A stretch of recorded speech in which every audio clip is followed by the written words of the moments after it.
some really high-profile interviews on that show. It's, I mean, it's such a great tradition of it. Who's your favourite? Who did you like to interview the most?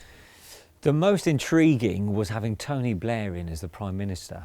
It was election year, and he came on, I think, trying to basically show the voting public that he was a proper football man. And me, Mossy, Loro, can't remember who the other guy was on the sofa at the time, we kind of devised a plan between ourselves just to say, well, look, listen, let's give him a chance to prove himself.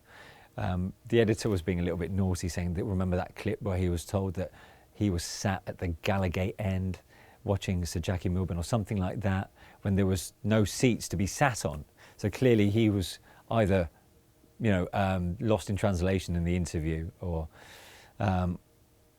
he said it, so we had to bring it up. I said, look, your credentials as a Newcastle football fan have been in doubt for a while now.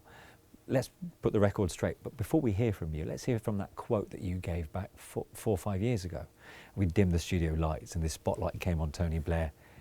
And he just kind of froze a little bit. And I remember that kind of freeze frame picture of the Prime Minister on live TV, just like slightly wide-eyed, made it in all the papers the next day, the moment the Prime Minister froze on live television. And we played out the clip of what he said. And you know what? He didn't say he sat.